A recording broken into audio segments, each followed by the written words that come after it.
Pest Animals and Predator Free Wellington. And that allows me, of course, to introduce Josh Parris, who is Predator Free Wellington's operational lead. It's great to have you here, Josh. Thanks so much for giving up your evening for us. No, thank you very much. I'm happy to be here. Happy to tell people what we're doing. We're going to click here on his presentation, and then I'm going to sit back and, Josh, leave it to you. Thanks very much. Okay, everybody. Well, thank you for having me. I'm happy to be here. So I'm Josh Parris. I'm with Predator Free Wellington, operational lead. And what I'm going to try to do today is kind of go through what we have done and what we are doing in Miramar at the moment, what we've learned in terms of rat behavior and how we've dealt with some things, and also a little bit about how we're using volunteers to do what we're doing currently. And I am going to glass over a few things that happened pretty early on in the project, because we're 4 years in, a little over 4 years in actually, but we've changed our tactic quite dramatically. And I'm going to try to walk through that really quickly just to give you an idea of what that is, so that we can get an assumption of what's happening. And obviously, I'm not from around here. Bear with the accent. If you can't understand something, I'm happy to try to answer any qualms about that, if I can see your comments for sure. So it looks like all good. So here we go. So I may have a child come in on occasion, and he just did. So if that happens, I apologize. What's his name? His name is Taylor. And Taylor is doing something he shouldn't do. I really appreciate you. Okay. All right. So here we go. So right now, I just want to tell a little bit. So we're in Miramar Peninsula. We are very limited in what we can do within the peninsula as far as how we are dealing with predator free, or to get predator free. We're allowed to use brodifacium diphacinone bait stations in a bait station, and also certain types of traps, and we have to be pretty safe with those. So if you're looking at other predator-free operations throughout the country, they're doing things a little bit differently. They may be It's all right. Most of us have children, so we're absolutely fine with it. You're doing great. Carry on. It's fine. So, I guess what I want to get at is what we've learned is we have these limitations. We have things we need to accomplish. So we just change every time we feel we need to change. So all we do is change. And over the last 2 years, we've had about 4 different strategies. The last one I don't have it on here because it's really just initially starting right now. And that is our detection and then response to that detection of rats. And by the way, when I speak about what we're doing, I'm talking about rats, and specifically I'm talking about ship rats, and that's pretty much it, because we've dealt with everything else within Miramar, and all we're dealing with now are rats. And the reason we do this change and the reason we focus on different strategies and changing what we do and so on and so forth is because we have a labor problem. And the labor problem is we have a limited amount of staff to go through a very large amount of stations across Miramar. We have 11,584 lethal devices across Miramar, and we can service with our staff, which is a staff of 20 in the field and then 4 others that do various other things. We can service 2,500 of those per week on a good week. So that's really limiting in how far we can go. So we've had to change tactics to deal with that. And our first iteration of this back in 2021 was what we called a priority system. We were all in COVID days. So, we started talking about the same type of thing with a priority 1, a priority 2, and priority 3. Turns out that this turned into an ever-growing problem. We ended up with 59 areas of response. They began to merge together. The work capacity was just too big. There's no way we could do it. Even with the way we did this, we still ended up with nearly double what we needed to accomplish than what we actually could accomplish. So we just weren't getting there. We went from that and went into another thing called a district system where we literally divided everything into different little districts, and we did them once per day. We did it mainly to focus all of our effort, be more efficient, give us little snapshots in time, what was happening, where all our team was, and everything like that. So it worked good for that. But the bad thing was it was still labor intensive, still a limited amount of time. Bad weather days really shifted everything off, and we had to start a whole other thing some other time. So we had to shift around. And one of the things that we did learn during this whole district episode, because one of our districts was the Order-Wheatie Reserve in Seatoon, and I probably should have had a map of exactly where I'm talking about, but that's the type of habitat we're looking at on the escarpment, quite steep, flax covered, other mixed vegetation. It was one of our rattiest places. We had a big problem. But as you can see, we had continuous low effort resulting in continuous captures of rats. So the blue is our total effort. And that means how many stations did we check? How many traps did we check over this period of time? So all the way back to 19, we hovered around 250 or so. Well, we dropped down dramatically. And then from about December 19, we hovered around 200 or so, didn't do very much. We just checked those per month. And then we bumped up in July of 21 and we did a little bit more effort, but we never actually got anywhere because the total lethal devices stayed the same and the total device interactions started to increase over time until we see this spike here. And we knew something was going on, but we didn't know what to do about it. And we were kind of using it as a proxy for what to do. Well, we did figure out what to do, and it was a heck of a lot of work. So essentially we doubled our network.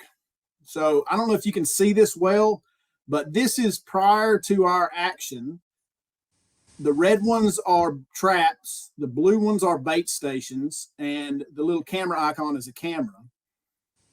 We jumped from 159 bait stations up to 392 bait stations around this 25 hectare area. We increased the density a lot in order to get something done. Traps, we increased a little bit, but we primarily increased bait stations. And I'm going to go back one slide. That is this dotted line you see is the increase. We did that all on February 2nd of 2022. And from that point, you see this effort line jump really high, but that red line plunge. And that's what the rats in that area plunged dramatically. And I did have a little video in here, but I can't get it to play appropriately when I did this, so I just left it out. But it took us half a year to get this under control, but we went from the most active area with rats on camera every week on 28 or 29 cameras out of 42 down to 0. And we have had 3 detections in the last year in that place after we're doing this. So we're quite confident that we've done the right thing, and that's what we're doing. We're doing the same process, but we've realized we can't do the whole peninsula at once. So based on these numbers, we picked this line right here about a year ago, and that's basically coming down from the airport and across at the Seatoon Tunnel and goes off toward the sea at Seatoon. And we have done what it's fine. Don't worry about it. And we cut that hunk off and we started to pursue how to deal with that situation. And the reason we did that was that we have this blank area at 18 months right here in this area. And the reason we have that blank area is because that's heavy urban. And what we've realized in Miramar is that heavy urban is really protective for us. And we didn't realize that that would be the case. And heavy urban is really protective, and that therefore we are able to control what's happening in the urban space. Now, just a little bit about how we're doing this now. Since we've been doing that, that lavender area is what we would call clear and monitoring for rats with cameras. And since December, we've gotten what we think is a pretty good way of doing this, and we keep increasing slightly every week or every month. Well, every week, but also every month. So in February, we bump up a little bit, and you'll see this lavender grow over this next little while. That's April. We jump up into here. And then May, we've actually added another little section of the Mapuya area in there. And this is our most recent map from last week, although it's already out of date because we've jumped into the northern bush in a place or two here. So that's really what we're doing. Now, what we're doing also, that's May again, I'm sorry, same thing. What we do in order to facilitate our work in the South is we have taken our volunteers. We have great volunteers that are working with Dan Henry, and most of them are, daily volunteers or weekly volunteers, depending on the situation. And they have taken some of the coastal traps from us, areas in the northern bush, and I'm going to show you a little bit how they're doing that. So effectively, as they staff on Predator Free Wellington, we do very few coastal traps. That's all managed by the volunteers and bait stations. We do those on occasion when we need to, but usually we don't deal with most of those. And I see there's a question that the dense urban was easier to get clear than the other. And I think we were surprised by that at the time. Right now, we're not surprised by that. It's very evident to us that rats are more persistent in one area mainly, and that is the interface between urban areas, so the backs of houses, the backs of businesses, and bush. So if you got that 50-meter area between, that's where you're going to have most of the rat activity.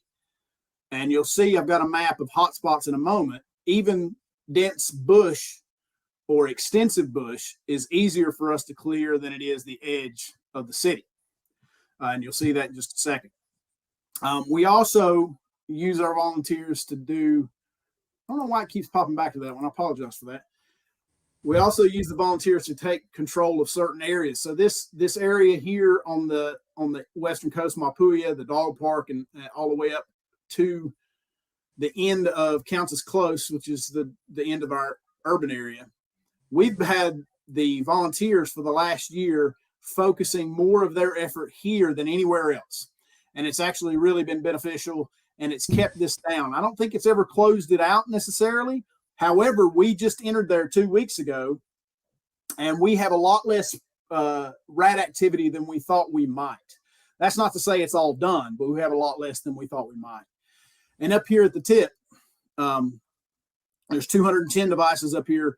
We are closing in, moving north, and we have taken over this Mapuya area and shifted our volunteers up to the tip of the peninsula, and they're trying to keep these areas free of rats, which is pretty good at the moment, very little activity, while we push to the north.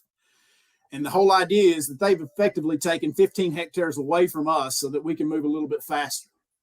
And they've been doing a great job, that we'll help them where we need to, and so on and so forth.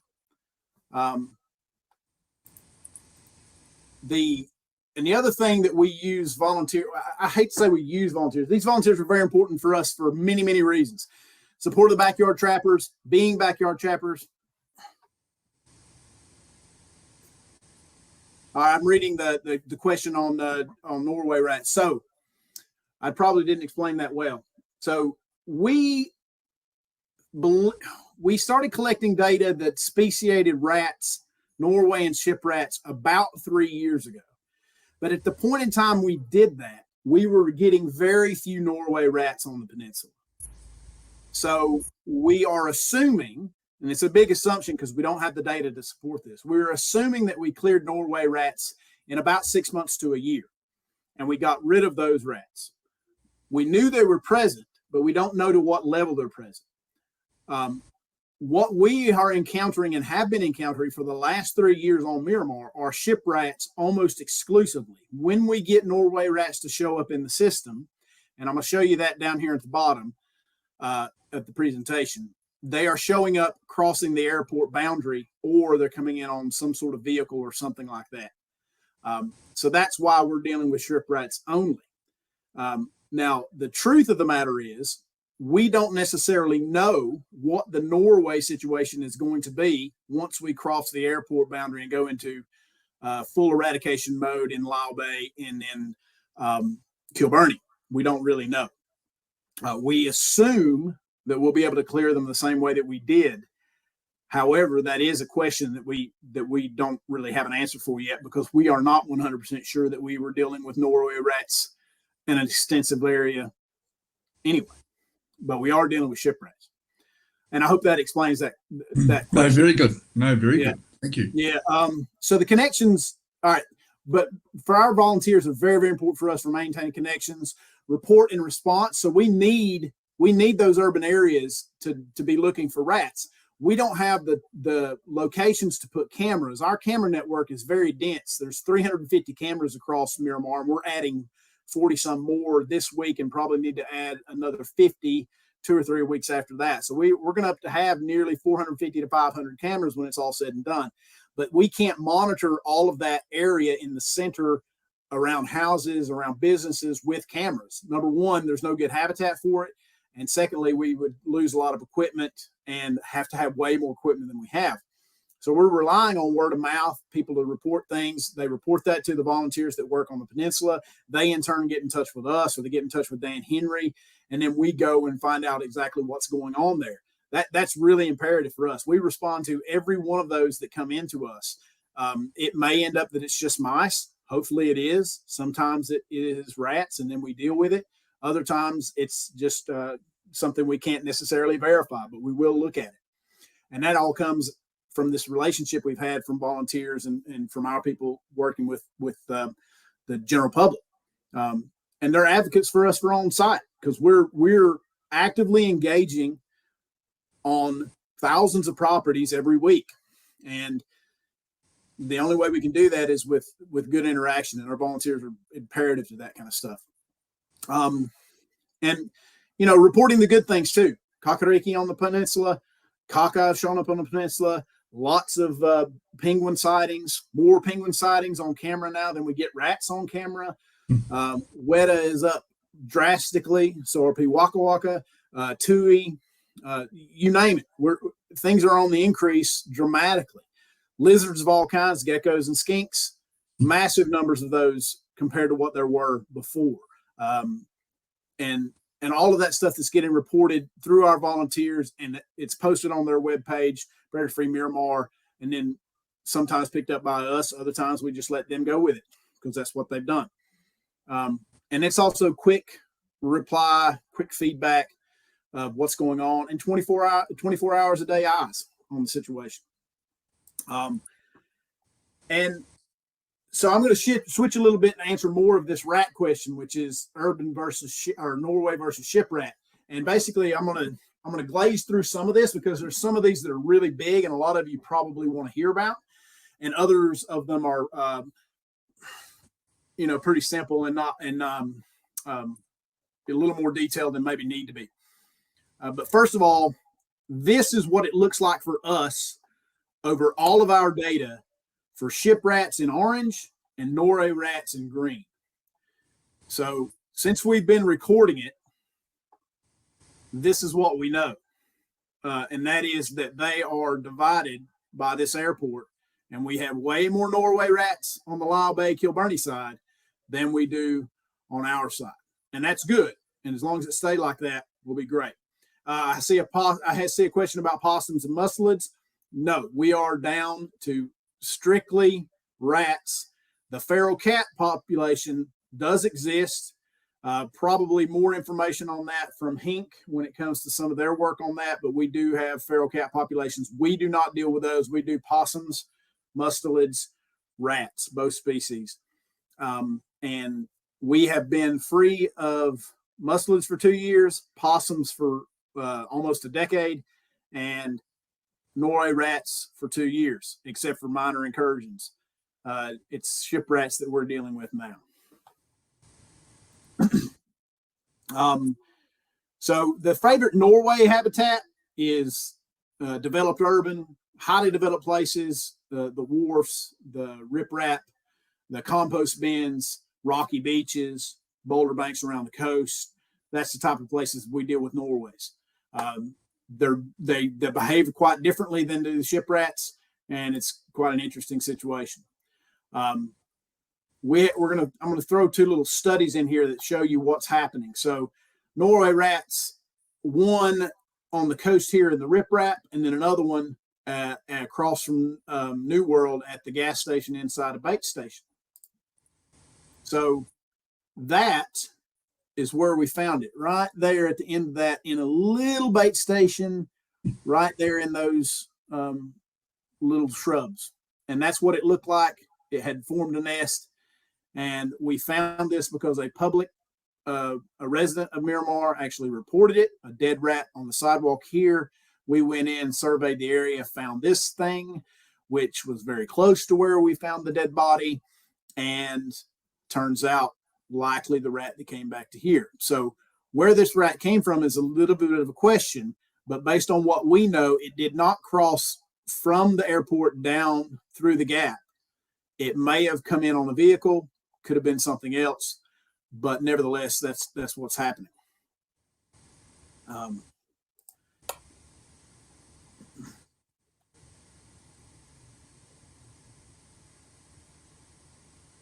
Norway habitat.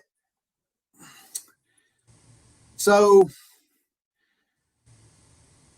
I wouldn't necessarily say so. This Norway habitat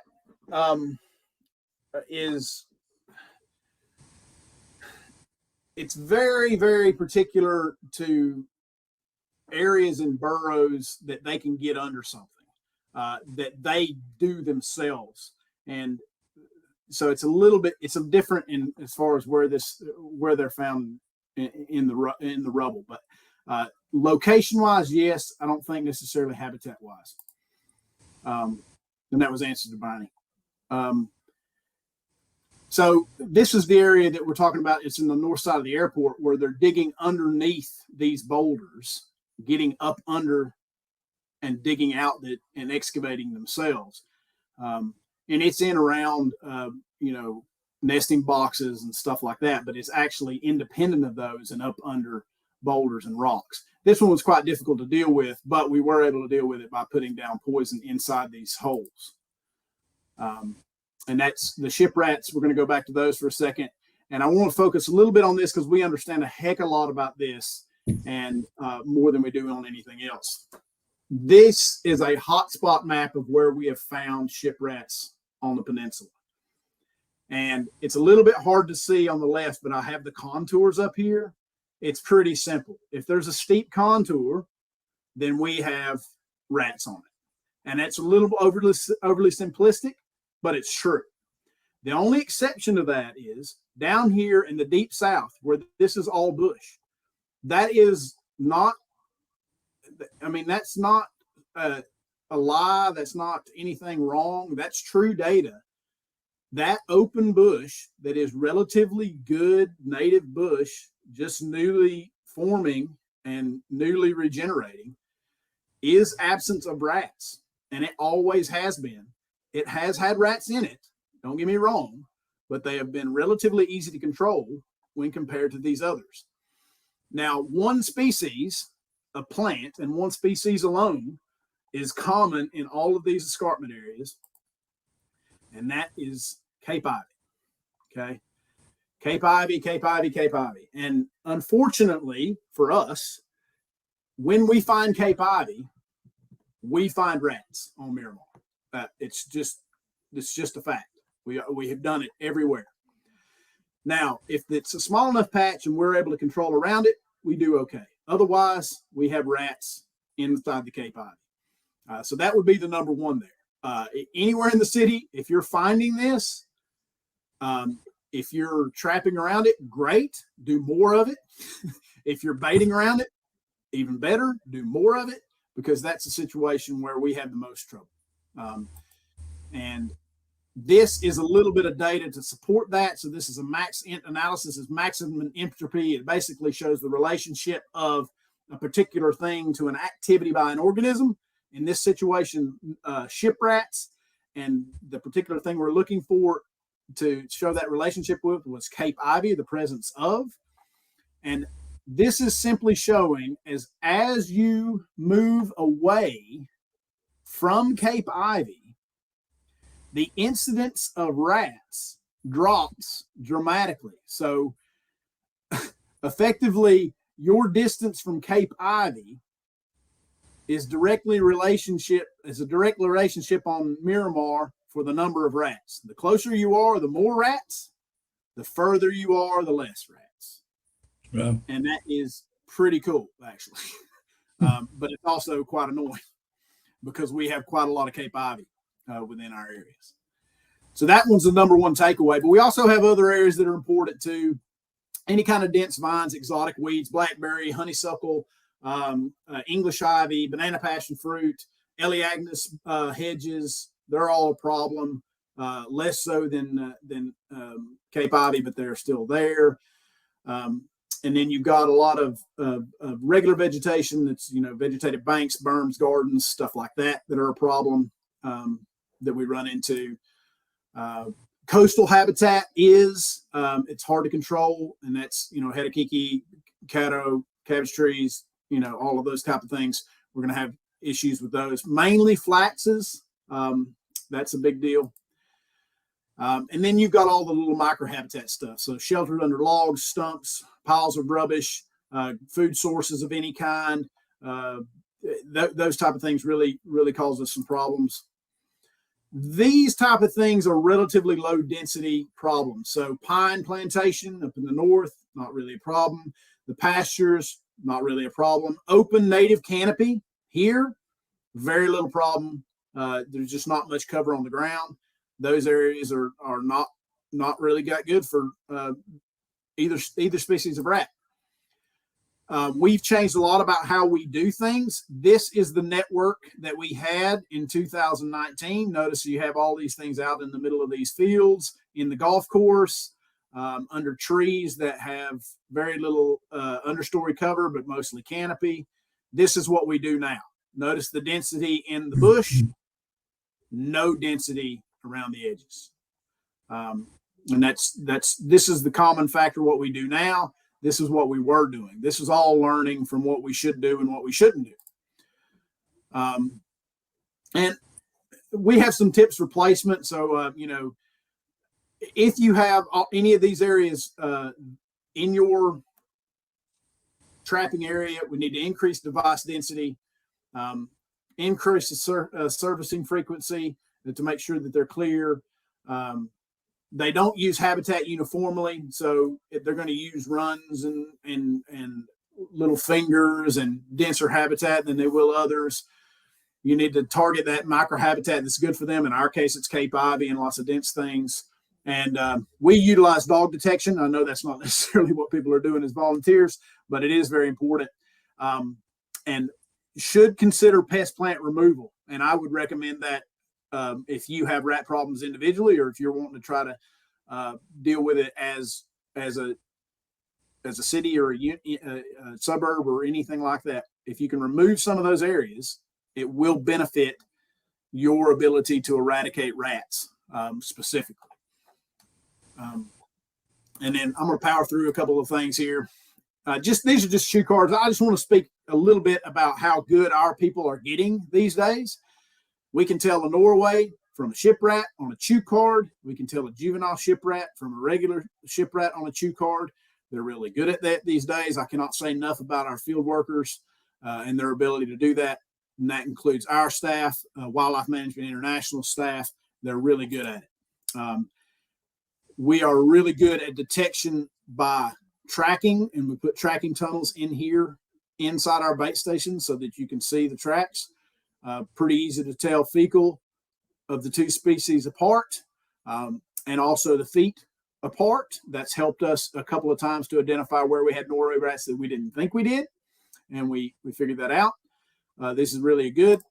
And then this is a little bit about taking the time to look at seeds, look at your bait blocks, look for these marks on there. See those two double incisor marks for rat on these blocks. It's very good to know what you're looking for and how to find out what you're seeing. And then also being creative. Use microhabitat, get up underneath those big boulders, put strikers on wire and shove them down into holes. This is a T-Rex trap that's nailed to a stick that's then shoved under this boulder. It's about half a meter to a meter deep. So getting kind of creative about it. And then device selection is good. Most of you will know that we use closed devices mainly, but we prefer more open structure devices for bait because it allows the rat to enter more freely. Although we do that only in safe situations, and not everywhere is a safe situation. So if we have to use these locked bait stations, that's perfectly fine. We just have increased densities and use more of them. And then traps, obviously we're using traps, but to be honest, the traps for ship rats are important, but for us, they're more of a detection tool and a tracking our progress tool than they are realistically an eradication tool. We're relying heavily on bait to do the job for us. Traps are used only where we can't get them to take bait. I mean, we use traps everywhere, don't get me wrong, but we would only increase to kill just with traps where we can't get the bait taken.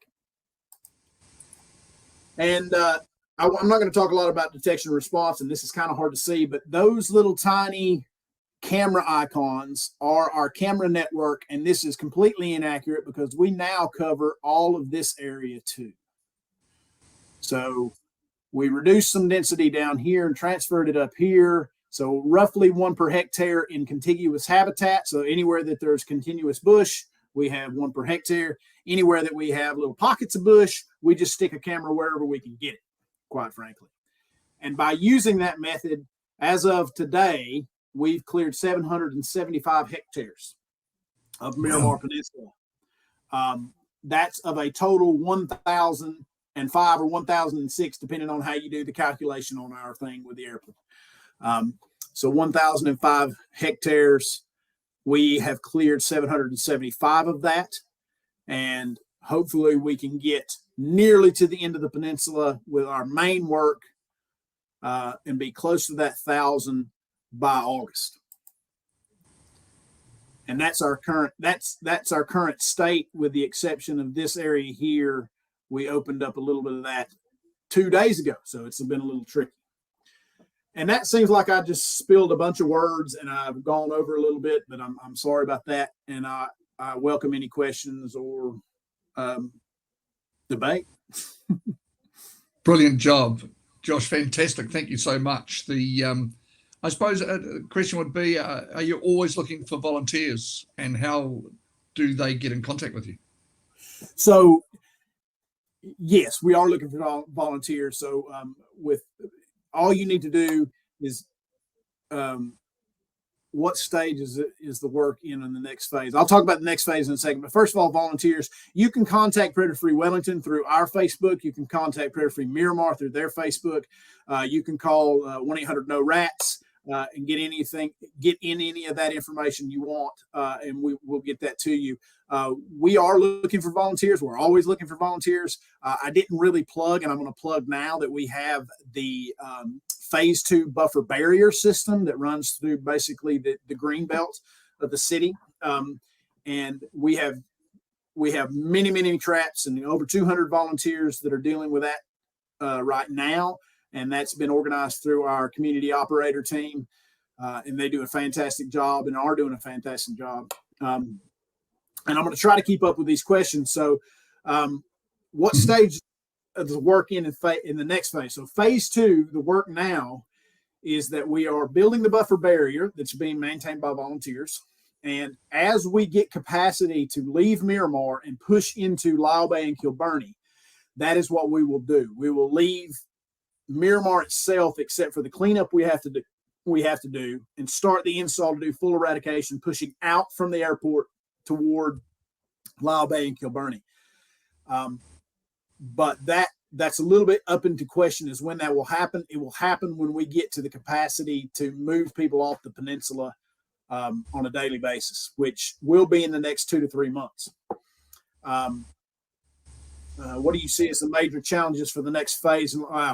Number one, we don't know how Norway rats will behave in relation to what we have done in the past. It will be difficult to attack that if they do not behave in a very similar manner. And thank you for everybody for listening. I'm just looking through these. What do you hope to achieve in 5 years' time? So in 5 years' time, ideally, the city proper would be clear of everything except for likely ship rats, and we would be dealing with that. And the question really is how we will control the edges and how we can push out, because that's one thing we don't necessarily know is how much back end traffic we'll have to do, because we know we'll have incursions. And thank you, Eleanor, for having the volunteer sign up there. But yeah, looking to clear the city proper. We're not talking about going all the way to Taiao, but the city proper in 5 years.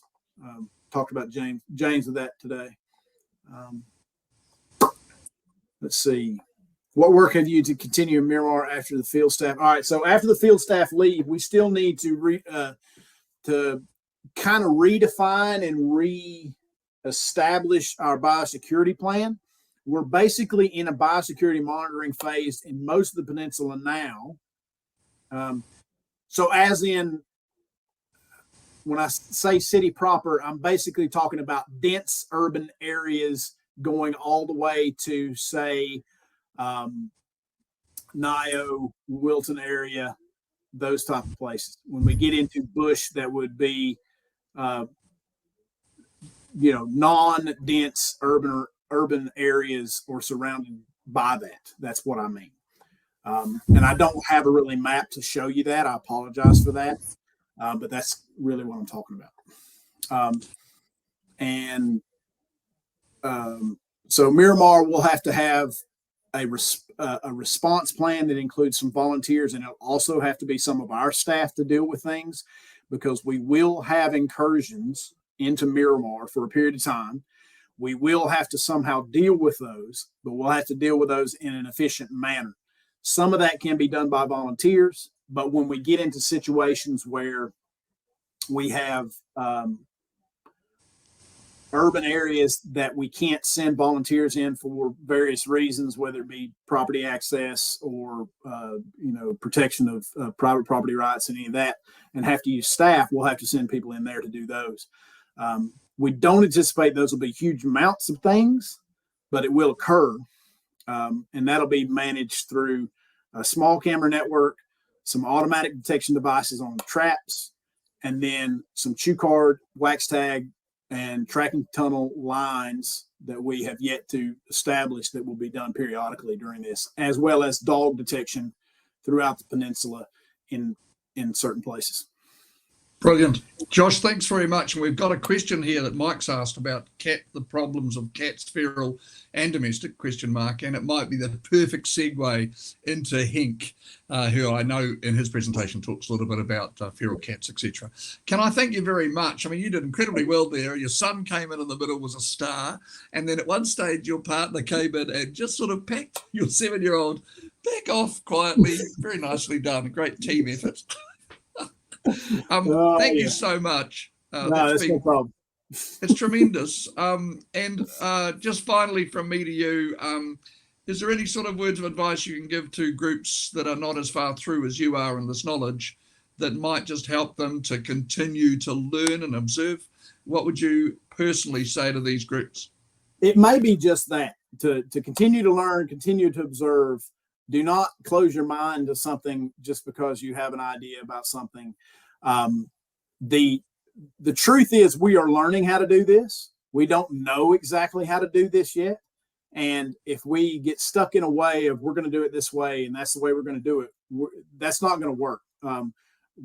I probably change too much for my staff on a daily basis, and they don't really like it. But I'm not going to stop, because we don't know how to do it. And as soon as we figure out something doesn't work, we stop and we do something else. So that's one thing I would say. And the other thing I would say is just to keep on keeping on and try to encourage other people to get involved, because this is a huge task. And if we're talking predator free across the country, we have some things to learn. We probably have some tools that haven't been developed yet that we need to have. But ultimately, if we don't learn the lessons along the way by people doing it, then we're not going to know what to do anyway. Josh, thanks heaps. I brought Henk in now. You can head off to your 7-year-old and do, I'm sure, daddy duty. And thanks so much for so much insight and such a great presentation. Thank you. Okay, thank you. There was a mouse question I didn't answer, so yeah, there is a difference in mice, but I'm not going to get into it right now. Okay, no, you need to go to your 7-year-old. Hey, I'm going to zip you off to the green rooms. Thanks very much, Josh. Bye-bye. See ya. Hey, Henk. Incredible, eh? What a guy. What a guy. Oh, he could have just kept on going. I was like, this is awesome. Absolutely. I'm going to put us over here. You've got a presentation coming up, which is I'm put on the screen. Pest animal control. Perfect time to do it. I don't know whether you want to get into the cat one early, but probably you'll get to the cat one in the presentation, I take it. Yeah, thanks very much. Yeah, so what I'll actually do is I'll just kind of scoot right on through. So I won't spend too much time on my initial part. Let me just get onto the right. There we go. So within Wellington City, quite an interesting landscape. You know, we've got the urban space, which is also our highest biodiversity space. If you think of all the farmland, not a very high biodiversity out there, but in amongst the city and our suburbs, there's quite a lot of biodiversity and a lot of bush in those spaces. But it's also fragmented. We've got a local authority taking care of the city. I mean, the regional council has input into 2 K&E sites, which one is Otario Wilton's Bush, and the other one is on the south coast. So for the rest of it, it's mainly Wellington doing all the work in those bush areas. We do have limited resources, about 23,000 hectares as a total and 4,000 hectares of reserve. But we're really privileged in the space of our community are very nature focused. They have access to parks. We also have several partners within the city that kind of do similar work. You know, Zealandia's advocating bringing back birds, Forest and Birds advocating. We've got all of our volunteer groups very, very active. So we've got a lot of partners striving for the environment to do really well. We're small, but that also means we're quite agile. So we can change things a little bit. If you think about larger organizations like the Regional Council or DOC, a little bit difficult for them to sometimes enact or put things in place. Whereas for a city council, you know, if it's safe and it's okay, we can kind of move with that. We've also got our natural capital strategy currently, and that's currently under review for the new Ketina Taiao strategy. So usually I'm really anticipating that coming to the fore next year. And in addition to the 11,000 devices on Miramar, we've got 17,000 more devices in the rest of Wellington. So really, there's a lot of work going into the pest animal space, and it's from the community groups, from contractors through the Regional Council, Predator Free Wellington, Capital Kiwi, backyard trapping, rogue trappers. Everybody's doing a little bit to add to this. And this is just a quick progression. Won't spend too much time, but the main question we asked about 4 years ago is like, how do we actually add value to all the mahi, all the effort that's going into trapping? How do we make it more accessible to people to be involved, and how can we make their effort count towards the greater good? And you can see sort of trapping starts in the early days. Then we've got the first predator-free communities through Otario's trapping, Makara is trapping. There's predator-free Crofton Downs sort of starting up. Then we've got a growth in backyard trapping. Then the reserve trapping grows, and to a point where those collaborations are now taking place, where groups are actually meeting up. And so we've got almost like a carpet of pest animal coverage through the landscape. And this is kind of what it looks like in a graph. So you see really early on in 2013, 2014, 2015, 16, there's action there, but from 2017 it just spikes up. And this is I drew this today. So that's the total catches or total recordings on Trap NZ for all of our groups for the last 10 years. Over 300,000 trap records. And I know it's a little bit small, but about 266,000 of those are actually zero records. And you always wonder why are zero records important? Well, this is exactly why it's important. It gives you an idea of how much effort it takes to actually control rats or pest animals to a certain degree. And we've removed over 57 pest animals from the environment. Wow. Yeah, and if we break it down even further, just for the year between 2020 and 2022, we had 85,000 records, over 3,300 traps. We've got about 35 community groups. It might be more. I'll have to speak to Debbie. And then in total, 323 records and a success rate of about 16%, which means that whenever you set a trap, there's a 16% chance that you will catch a pest animal of whatever. So that it could be anything from a hedgehog to a stoat to a possum. What does it really mean for Wellington City Council to know all of this information? Well, when we're lobbying and when we're saying, well, we actually need more funding for volunteers in this space, then this is the stuff that counts. We have to employ 4.5 people per year to do exactly the same amount of work. And I don't know whether we'll get actually the same amount of passion and coverage as we get from our volunteer groups. So it's usually beneficial for us, especially when we're talking to councillors about why it's important to support the community and community action for the environment. I've got the backyard trapping stats there for Wellington as well. But I'll skip through that, and if you've got any questions about that, I can answer that later. But it wasn't just all about the trapping, because at some point you get to a stage where like, well, am I still making a difference? Like I'm trapping, but I'm not catching much. I've got a 16% chance of catching something, but I don't know whether I'm still making a difference. So, what does it really mean? So we kind of flipped it on its head and we said, well, what's really important is what's left. So it's not necessarily how much you kill each time, but it's how much is left in the environment. And so we launched into community monitoring of our areas. And I'll just see if I can activate this cursor.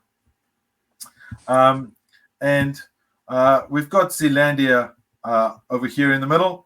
And then we selected 4 zones, and we selected those 4 zones because they're roughly the same size. And they've got roughly the same amount of lines. And so we monitor this in the more conventional way, not as intense as Predator Free Wellington. And we set a target of 10%. If we can hit 10% or below, we know that most bird species are actually doing well. And the lower we go below that 10%, it just means that a lot of bird species will respond much faster. And the reason why we sort of separated it as well is it's kind of like a puzzle. So we can look at each zone individually and then take some management action in those areas. But we can also look at it as a whole and then see how the city is doing.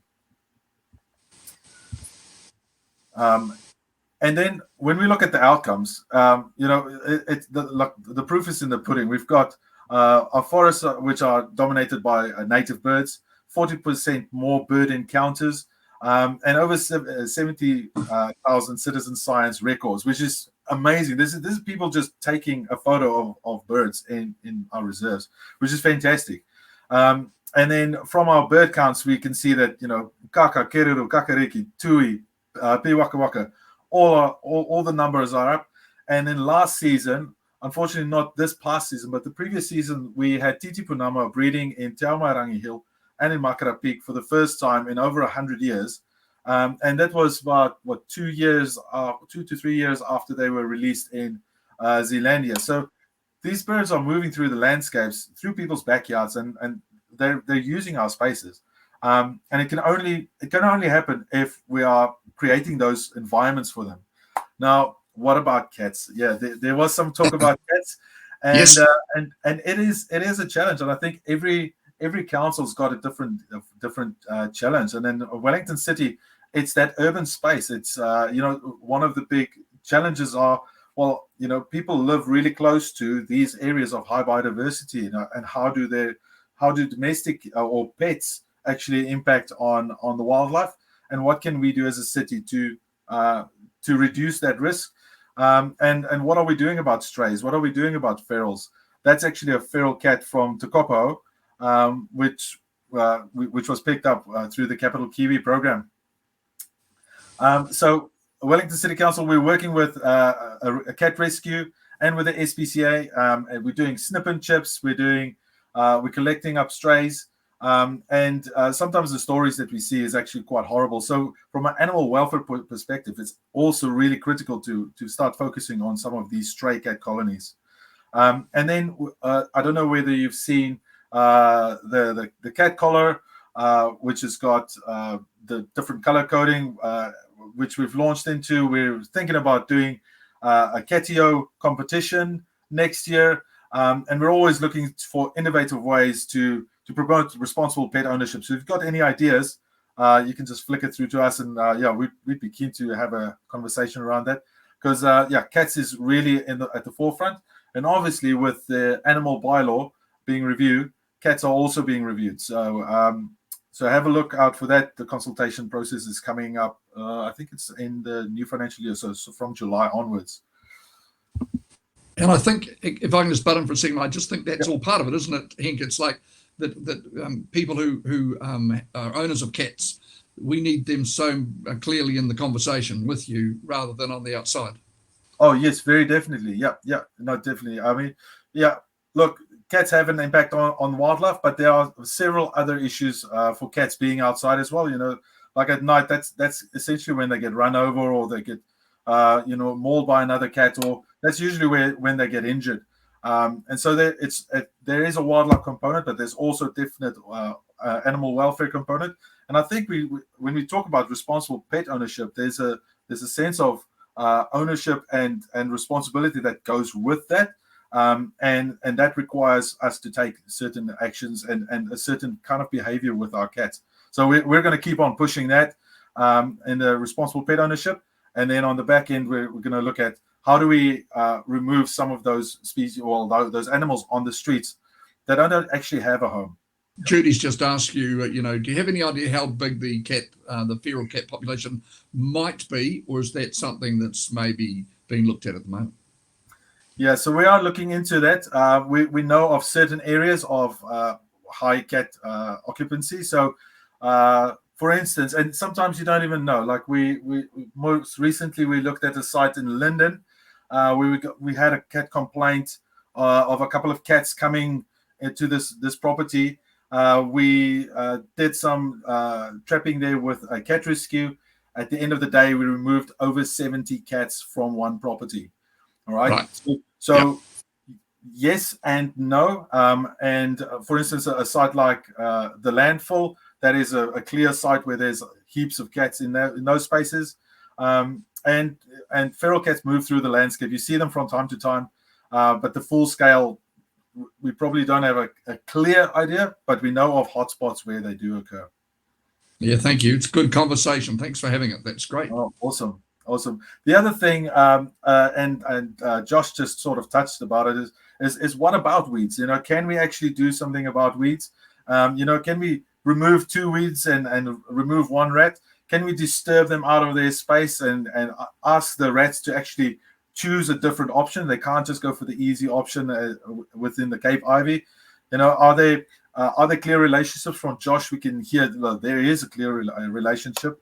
And what are those opportunities that we can maybe bring some of those programs together? So Wellington City's got a pest plant and a pest animal program. Can we actually combine some of those things, or is it as simple as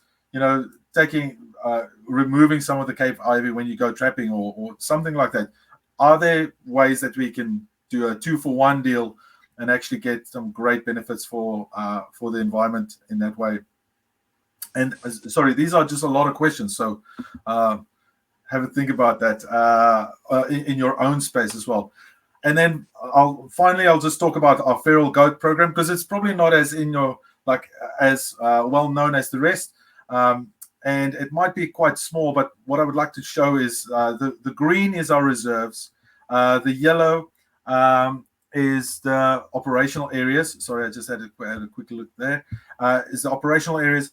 The red dots is where we're controlling them currently. The white dots is historical, and we can see that obviously the more we control on private land, the less we have to control on public land.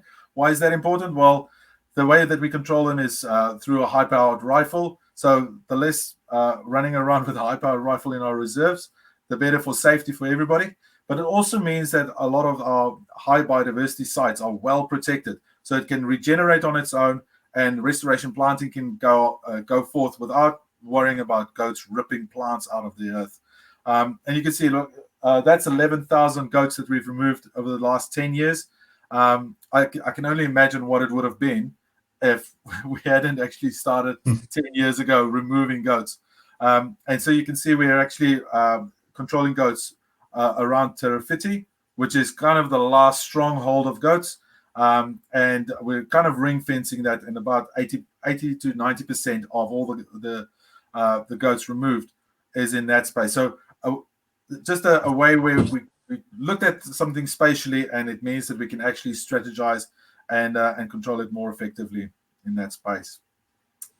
The thing about goats is we can't just say to a landowner, you got to get rid of them. Unfortunately, we don't have that mandate, but we do collaborate with a lot of private landowners, and they are seeing and reaping the benefits of that. So just to kind of wrap it up, from my experience and how I've been part of the journey is, we started off with a couple of groups, and this probably started way before I was part of the fold. But initially there's quite a high investment. There's a lot of training. There's a lot of limited resources, and you really work closely together until you get to a stage where you've got quite a few groups where logistically it might be a little bit challenging to kind of manage everybody. There might be some low level of connectivity in between them, but there is a capability required. Resources become a little bit stretched, but if you put the time and the effort into that, you can actually bring it into a sustainable program where it's really minimal input, maximum output. The groups share that responsibility, so that's the groups kind of linking up and expanding that capability, and the groups actually become sustainable by themselves. They train their own volunteers, and in relation to Predator Free Wellington, they've actually shifted from just trapping to base station control as part of the Predator Free Wellington barrier now. And our job as council is to facilitate that, to make that as easy for the volunteers to get active, to get out there, grab some fresh air, trap a few animals as well, pest animals, and have fun doing it and making a difference for the Ngāhere. And this is kind of a message to some of the other councils, or maybe you're a volunteer in a different area, and this is maybe something that you can discuss with your particular council, or with the local groups with around your area. Thank you so much. You brought us perfectly back on the time, Henk, and I know a lot of people knew that we'd be finishing right around 8 o'clock, so they'll be having other things to go on to. So just quickly, if it's okay, first, thanks heaps. That was a fantastic presentation, and it's just amazing to see all the work that's going on, yet again, with all of these projects and getting it from the horse's mouth, as not saying that you're a horse, of course. Thanks so much. I hope you come to the next one, which is tomorrow night at 7. And if you know other people that, like you, are into the space, then make sure they've got the link and they can join us. So we'll see you later on. Thanks, Henk. Cheers. Bye-bye. Bye-bye. See you, everyone. See you tomorrow. Bye-bye.